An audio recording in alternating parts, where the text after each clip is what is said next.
Matagal na raw na nag-confess ng kanyang nararamdaman itong si Carlo sa kanyang crush na si Diana.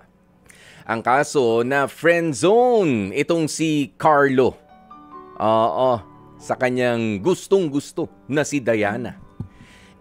Pero si Carlo, kahit ang sabi ni Diana na mag-focus na muna siya sa studies, pursigido pa rin daw na magpatuloy itong si Carlo. Kaya lang, nadiskubre o naoobserbahan na nitong si Carlo na parang may ibang pumoporma kay Diana na mukha raw mas may chance pang sagutin nito. Selos ka na agad, Carlo, ha? Alamin na nga natin ano ba nangyayari. Carlo mula sa Cabuyao, Laguna. Magandang tanghali sa'yo, Carlo. Magandang tanghali rin po. Carlo, ikaw ba ay nag-aaral pa o nagtatrabaho na? Nagtatrabaho na po. Okay, tapos ito ngang si Diana ang nag-aaral pa. Opo. Yan, at ang sabi niya, magfo-focus na muna siya sa pag-aaral niya. Nung panahon na nag-usap kayo nito, wala namang ibang lumiligaw, ikaw lang. Opo. Bakit naman nagseselos ka nung meron na namang isang lumalapit sa kanya? At paano mo nasabi na parang mas may chance pang sagutin yun? Sabi nga ni Diana, mag-aaral daw muna siya Ha? Ayun nga, Kuya Koy. Huwag ka mahiya. Magsalita ka lang, Carlo. Buka mo yung bibig mo pagka nagsasalita. Pag susunduin ko sa galing Australia, Kuya Koy. Sige, ganito, Carlo, ha? Saan mo ba nakilala itong si Diana? Kapitbahay mo ba? Dati mo ng kaibigan? Kalugar ko lang po. Ano, no? Kalugar ko lang po, Kuya Koy. Kalugar. Okay. Pero not necessarily naging magkababata kayo, hindi. Naging magkababata po. Kumbaga, magkakilala na kayo noon pa. Tama ba? Opo. Noon pa po. Opo. Nagkakatanguan na, nagkakabatian, nagkakausap ng pakonti-konti bilang magkapitbahay. Tama? Opo, Kuya Koy. Ayan. At kailan mo naisipan na ipahayag ang iyong damdamin at pagkagusto dito kay Diana? Nung ano po, Kuya Koy? Ano? Nung nag-ano po kami. Nung lumabas po kami. Hindi, kailan nga yun? Ano ba? Anong buwan? Ngayong taon ba yan? O last year pa? Nung last year lang po. Last year. Okay. Opo. Lumabas kayo? Labas ba ito na date o lumabas kayo ng mga bahay ninyo? Ganun lang, nagkita kayo? Nag-date po. Nag-date? Date po, Kuya Koy. Okay. So, ibig sabihin, pumayag naman pala itong si Diana na, kumbaga, friendly date. Isang beses lang nangyari to? Opo, Kuya Koy. At itong sinasabi mo, ito yung pag-amin mo. Bago pa yung pag-amin mo sa kanya, nayayaya mo na ba siya na, tara, labas tayo? O kaya, samahan mo naman ako sa ganito, sa ganyan. O baka siya rin nagpapasama sa'yo? Niyayaya ko po naman siya, Kuya Koy. So, lagi po siyang tumatanggi. Ano ba mga yaya mo sa kanya? Ay, lalo ba? Ayun nga po, pag-date. Pag-date agad? Sa labas. Oo. Opo. So, isang beses ka na napagbigyan. Tama? Opo, Kuya Koy. Sa isang Opo. beses na napagbigyan ka, saan kayo nag-date? Ano lang po, sa mall lang po. Oo, sa mall. Kumain naman kayo, nakapag-usap ng maayos, gano'n naman. Hindi naman nagmamadali. Opo, Kuya Koy. Oo. Okay. Hindi naman po. Oo. At doon naman niya, sinabi na rin sa'yo ng tapat na magfo-focus na muna siya sa pag-aaral niya. Opo, Kuya Koy. Ano naman ang sinagot mo sa kanya nung binanggit niya na yun? Ayun po, hindi ko po rin siya tinitigil sa panliligaw ko po. Kahit study first po siya. Hindi ka pa rin tumitigil. Ibig sabihin, hindi mo ina-acknowledge, hindi mo kinikilala yung binanggit niya na, Carlo, magfo-focus muna ako sa pag-aaral ko. Kumbaga, hindi mo pinakikinggan yun. Gusto mo, manligaw pa rin. Tuloy ka lang. Opo, Kuya Poy. Oh, so anong ginagawa mo? Of course, hindi ka na pwede magyaya ngayon ng date kasi nga nabanggit niya na sa'yo. Humarap naman, nagpakatao itong si Diana. 'Di ba? Hindi ba pwedeng respetuhin mo Opo. na muna yung desisyon ni Diana na makapag-focus siya sa pag-aaral niya? Yun nga po, nire-respeto ko naman po. Oh, nire-respeto naman. Pero ngayon, sigurado ka bang hindi mo siya kinukulit? Hindi mo siya chinachat? Hindi mo ba siya ini-stalk? Hindi na po. Hindi Hindi na. na po, Kuya Poy. Oo. Pero kahit papano, anong means of communication nyo na lang? Wala, ano naman na lang, Kuya Poy. Pag nagkikita na lang po kami sa daan, ganun. Ganun, hi, hello. Opo, ganun na lang po. Oh, siguradong hindi ka naman din ngungulit sa, ano ba to, sa pag-chat, sa pagte-text. Hindi naman po. Sure? Opo, Kuya Poy. Sigurado ha, kasi yung iba sasabihin, hindi naman po nangungulit. Baka kaya naiirita, mayat-maya. Oh, daig pa ang jowa. Oh, nanliligaw pa lang, hindi pa nga pinayagan manligaw, mayat-maya, kumusta? Okay naman ako kanina, 2 hours after, kumusta ulit? Oh, 'di ba? Kaya gusto kong malaman sa'yo ha, dapat honest ka, Carlo, kasi para malaman natin kung saan ka medyo sumusobra nga o kinukulang sa pagdiskarte mo dito kay Diana na for the meantime, sabi mo nga, nire-respeto mo naman yung kanyang desisyon. At saan naman, eto puntahan natin, sabi mo merong ibang pumuporma dito kay Diana. Kakilala mo ba itong pumuporma na ito? Classmate niyo po, Kuya Poy. Uy, nalaman mo agad na classmate niya. Kanino mo nalaman yan? Sa mga barkada rin po. Barkada nino? Barkada po niya.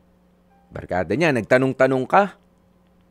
Opo, Kuya Poy. Ibig sabihin, meron kayong mga mutual friends. Opo, Kuya Poy. Oo. O sige, pero kahit pa nga may mutual friends kayo, 'di ba? Gaano na ba katagal yung pumoporma doon? Malay mo naman tinutokso lang nila, binibiro-biro lang. Itong si Diana, confirmed ba? Talagang pumoporma? Opo, Kuya Poy. Paano mo nasabing totoo na pumoporma? Kasi lagi niya pong kasabay lumabas ng eskwela. Ako rin, alam mo, meron akong laging kasabay noon na lumabas ng eskwelahan no nag-aaral ako, pero ang pinag-uusapan namin, yun ang nililigaw sa kanya at ako rin naman yung nililigawan ko. Magkaibigan kaming talaga. Kasi iisa yung direksyon ng uuwian namin Kahit pa nga natutokso kami noon na kami raw, hindi naman. Alam namin yung totoo.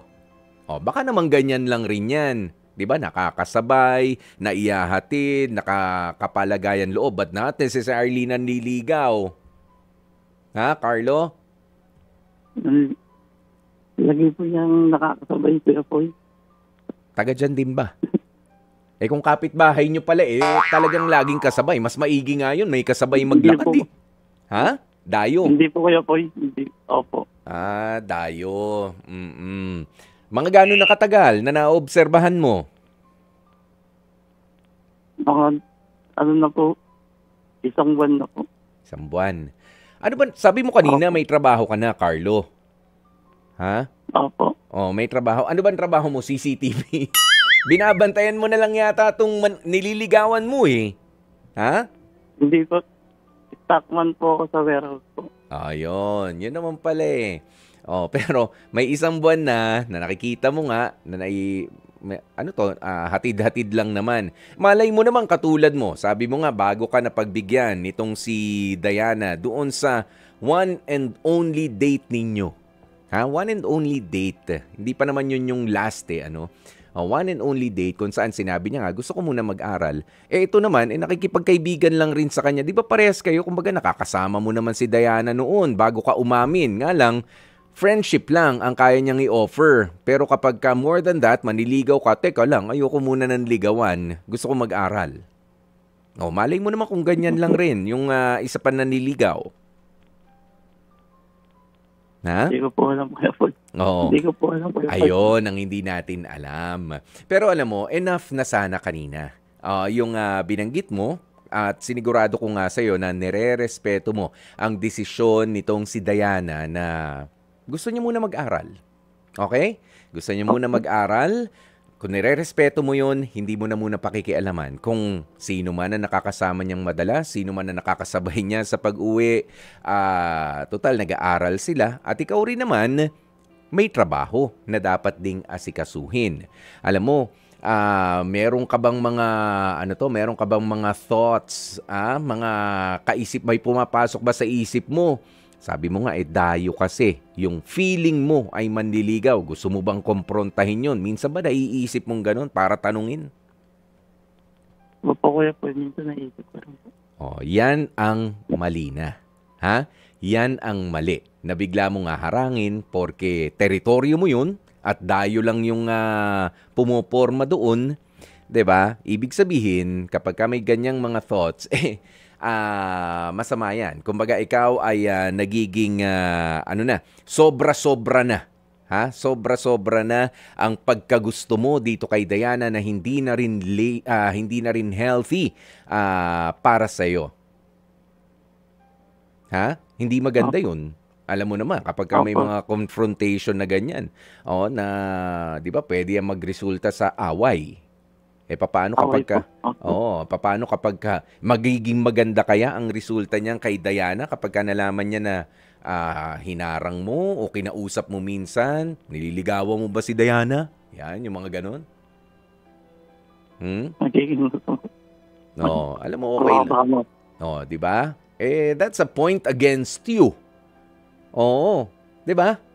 May menos ka kay Diana kapag gano'n. Ano ba yan? Si Carlo, sama naman ng ugali. Hinarang pa naman yung kaibigan ko. Tapos, yung pala, kaibigan lang pala talaga. Nakakasabay lang. Di ba? At yun yung gusto niyang kasama kasi safe ang pakiramdam niya kapag kakasama niya yun. Di ba? Yan ang iiwasan mo. Talagang hindi maganda yung ganyang mga pero hanggang kailan ka ba maghihintay? Kailan ka pa last time na nagkaroon ng matagal-tagal na komunikasyon dito kay Diana? Ano po? 8 months na po ako dun. Naglaan sa kanya. 8 months na po. 8 months na? Mula nung huli kayo nag-usap? Opo. Yun. Tapos, hi, hello na lang kapag ka nagkakasalubong sa lugar ninyo. Opo. Alam mo, may ilan dito na mga reaksyon, na mga nakikinig sa atin, sa ating mga sinasabi mo dito sa ating H2H Confessions. Hayaan mong basahin ko, ha? Carlo. Sabi niya, Jazz Kids Amaya. Ay, hindi pala. Ito pala. Ayan, sabi ni Gail Enriquez, pakinggan lang natin, ha? Huwag mo namang personalin. Sabi niya, mahirap talagang ligawan ang taong walang gusto sa'yo. Diba?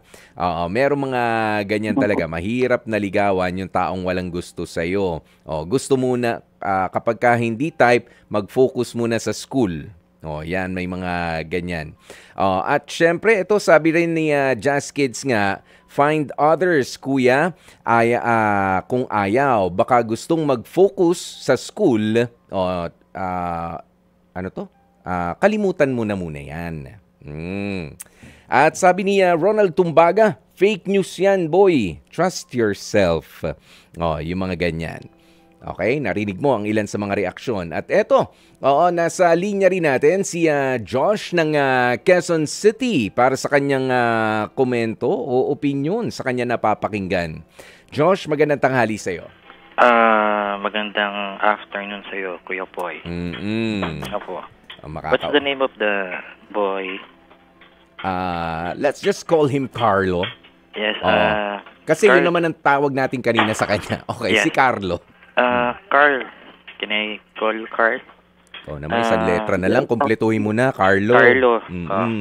May piece of advice is, kung yung si Diana is more on academic or gusto niya makapagtapos, ang only chance mo is pakita mo sa kanya na nag-aaral ka mabuti. O kung mas maaari, kung nag-excel ka pa sa school, better. Kasi kahit hindi ka gusto ng babae, pag nakikita ng babae na may pangarap ka sa buhay at gusto mo makapagtapos din, lalo na kung graduate ka with flying colors, better yon. Baka sakaling mahulog sa'yo yung ano niya. Saka hindi maganda yung sa kanto yung aabangan mo siya or doon mo siya i-meet. Josh, nagtatrabaho na si Carlo, ha? Nagtatrabaho na ba siya? Nagtatrabaho na. Ang nag-aaral na lang si Diana. Oh, let her finish her studies. At the same time, if you have a good intention, go straight to sa bahay niya. Tapos pakita mo na may concern ka. Tapos mas maganda nga kung tatanay mo ano bang kailangan mo sa school or you need help for your studies. Kunyari, magpapaturo siya ng lecture sa'yo, lessons, whatever. Supportahan mo siya.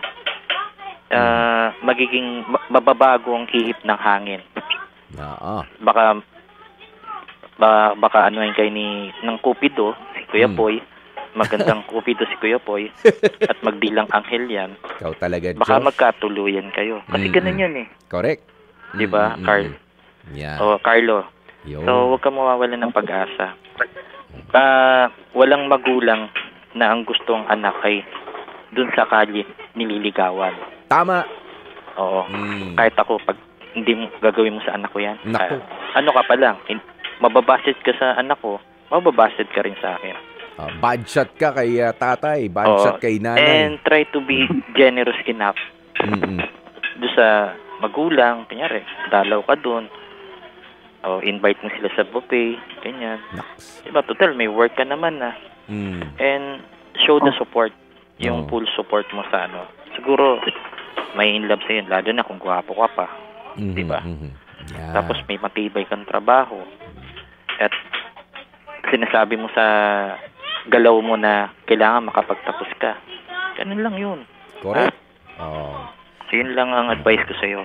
Huwag ka mawala ng pag-asa.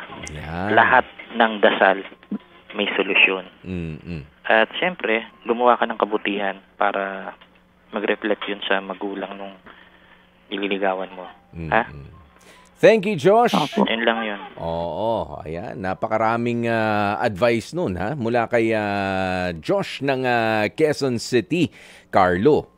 Diba? Diba? Narinig mo ng maigi yung mga ganon. Tama yun, ano? Sa isang punto, ang pinoproblema, alam nyo, nagkaroon na kasi talaga ng negative connotation kapag sinabing na friend zone ako eh. Pero sa isang parte, lalo na kapag hindi ka pa naman binabasted. Hindi naman sinabi, wag ka munang ayaw kitang manligaw sa akin. Iba yung ayaw kita manligaw sa akin, hindi kita type, kesa dun sa mag-aaral muna ako, magfo-focus muna ako dito. Okay? Magkaiba yun eh.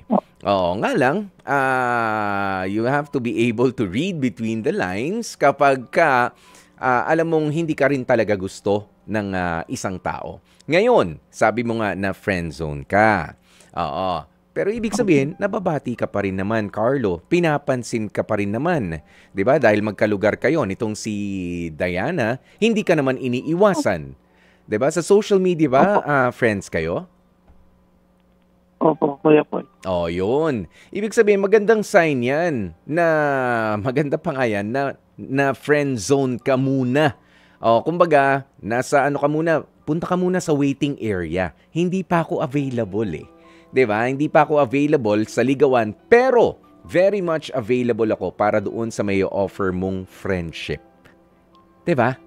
Yun. At itutuloy ko lang yung binanggit nga kanina ni Josh na kung maganda naman ang mga ipapakita mo sa kanya. Kahit pa nga meron kang pakiramdam na nandiligaw sa kanya, at sinabihan ka na, hindi, magtatapos muna ako ng pag-aaral, Carlo. At inunawa, nirespeto mo yun nang walang bahid ng sama ng loob at wala ring bahid ng obsesyon. Dapat hindi ka naman din obsessed dito kay Diana. Darating yung panahon na pwede na tayong pwede ka nang mag-level up Ha? At lumapit na ulit dito kay Diana. Lalo na nga, anong year na ba ni Diana? Ilang taon pa ang pag-aaral niya? Mga 2 years pa po yata. Mga 2 years ng paghihintay. Alam mo, ang mas pagandahin mo ngayon yung relasyon mo sa kanya bilang mag-friends kayo. Yung friendship. 'Di ba? Nawala mo ng halong ligawan. Sabi, ano yung mga ginagawa nyo noon nung sabi mo nga ay nagkakasama naman kayo, nakakapag-usap kayo ng mas matagal, nung hindi ka pa umaamin na manliligaw ka? Lagi lang kung kwentuhan, ganun lang. Kwentuhan, kahit pa paano, nakapagkwentuhan, kumustahan sa bahay nila. Opo. Yun. Sa labas lang po ng bahay. Di ba alin sa labas ng bahay? Basta hindi naman 10 oras ng gabi, gusto mo makipagkwentuhan. Ha? Hindi naman 10 oras ng gabi yun. Hindi naman po.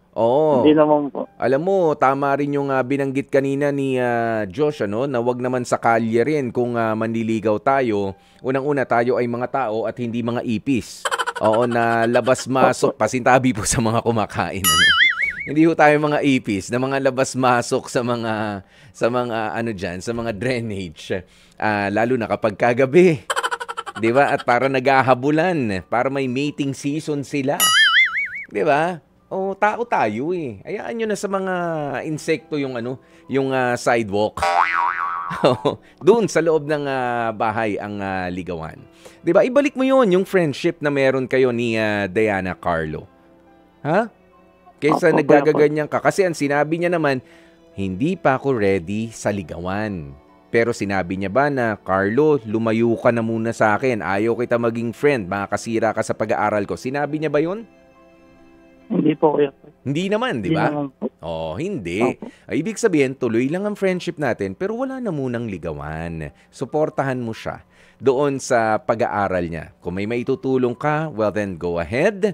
Ayan, pero syempre kapag ikaw naman ay nabigyan ng pagkakataon na makalapit at magkaroon ng panahon para siya ay makausap, wag mo namang aabusuhin yung mga pagkakataon, lalo na kung oras na para siya ay mag-aral, oras na para siya ay magpahinga, oras na para siya ay kumain na rin o gumawa naman ng mga gawaing bahay. Irespeto mo yon. Sabi mo nga, nire-respeto mo yung desisyon and you just have to be thankful. Magpasalamat ka doon sa itinutuloy nyong friendship na meron kayo. Pero, wag aabusuhin. Okay? Nabigyan ka ng panahon. Sabi nga sa wikang Ingles, don't push your luck. Don't push your luck naman. Binigyan ka na ng pagkakataon na ituloy natin yung friendship na ito. Kahit papaano, mas makilala ka pa rin niya. Pero, siyempre, yung suporta mo sa kanya, sabi mo nga, sa pagtatapos ng pag-aaral niya para sa kinabukasan niya, ay nandun pa rin. Alisin mo muna yung personal mong interest. Of course, nandun yun, hindi naman maalis yan. Pero mas maganda na mag-prosper pa ang inyong friendship, yung pagkakaibigan ninyo talaga. Ha? Opo, kayo po. Yun. Eto, may ilan pang mga pahabol na mga dito, Sabi ni John Robert Ferrer, kahit ma-improve niya na may ibang ine-entertain, ma-improve pala. Ayan, kahit pa ma-improve nitong si Carlo na may ibang ang ine-entertain o may ibang gusto itong si girl, you just have to learn to accept defeat or accept the fact that she's not the one for you. Kasi if ikaw ang nasa sitwasyon niya, I am sure ayaw mo rin naman na pilitin ka. So if ayaw niya, let her be and learn to respect that. Malay mo, may makilala ka na mas magpapasaya naman sa'yo. Magandang punto ito mula kay John Robert Ferrer, di ba, na nakikinig sa atin ngayon. Carlo, kung sa proseso, 'di ba, ng pagbabalik ng pagkakaibigan ninyo at malaman mo na hindi kanya talaga gusto na maging boyfriend pero okay ka naman bilang friend niya, 'di ba? Magkasya ka na ron, 'di ba? Kailangan natin tanggapin 'yun. Tama? Opo. Mas kailangan tanggapin natin yun. Tama nga yun. Ilagay mo yung sarili mo na yung isang tao na may gusto sa'yo, pilit na makikipaglapit sa'yo, una pa lang, hindi mo siya type. Magugustuhan mo ba yun? O makakaramdam ka ng pressure? Ano sa tingin mo? Sagutin mo. Masasagot mo yan ngayon. Ha? Maramdam po ng pressure kayo. Mararamdaman mo rin yung pressure, di ba? Na parang, ayoko to awkward yung feeling Di ba? Hindi ako komportable. Di ba? Okay kami as friends, pero manliligaw, teka lang. Hanggang friends lang kami. Ayoko, jahe. Ang hirap kumilos. Di ba? Yun. Yan, para mas maunawaan mo yung sitwasyon na kinaroroonan niya. Kung sakasakali at aminin niya nga na wala talagang pag-asa, mabasted ka talaga. Pero di bale, friends naman tayo. Yun ang patunayan mo sa kanya na totoong friend ka naman. Diba? Mas maganda yun. Alam mo, lagi naman kami dito nagbibigay ng pagkakataon para masabi ang lahat ng mga gustong sabihin mula sa inyong mga puso. Lalo na doon sa mga tao nga na pwedeng kinukulang kayo ng lakas ng loob na sabihin kung ano ba ang tunay ninyong nararamdaman. Ready ka ba, Carlo, na sabihin kay Diana ang nilalaman ng iyong puso ngayon? At kung naiintindihan mo ang sitwasyon. Ready ka ba, Carlo? Opo. Sige. Medyo medyo ibuka mo yung bibig mo kapag ka nagsasalita. Mahirap yung nagsasalita na bumuka yung bibig. Nahihiya ka lang ba o ganyan ka talaga makipag-usap, Carlo? Nahihiya lang po kayo po. Huwag ka na mahiya. Pumikit ka at sabihin mo, pumikit ka ba nag-uusap tayo, pare? Pumikit ka.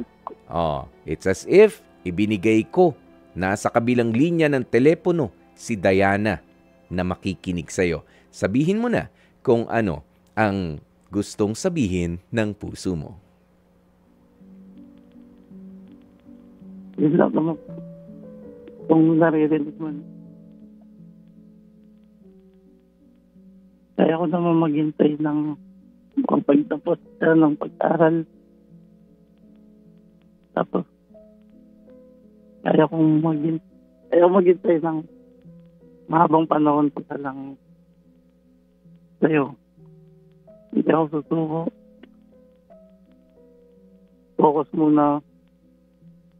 Magpo-focus muna ako sa trabaho.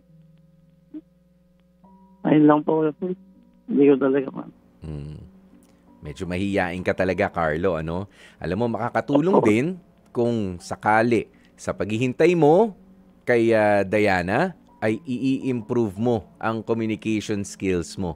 Yung mas nasasabi ng bibig, yung nararamdaman ng ating dibdib.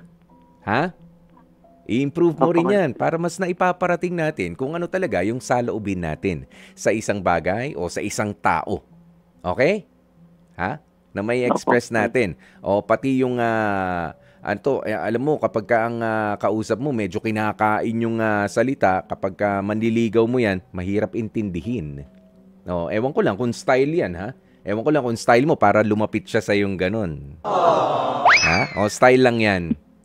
Carlo? Hindi ko kaya po yung mga. Tanggalin mo muna yung hiya. Yan, unti-untiin habang naghihintay tayo. Okay? Okay po. Ayan, para mas better ang communication pagdating ng tamang panahon ng ikalawang pag-amin nitong si Carlo. Mga kapatid, dito tayo sa totoo. Dito na tayo sa True FM. Mag-subscribe at mag-follow na sa social media accounts at True Network PH sa FB, Instagram, X na dating Twitter, YouTube, TikTok, and podcasts.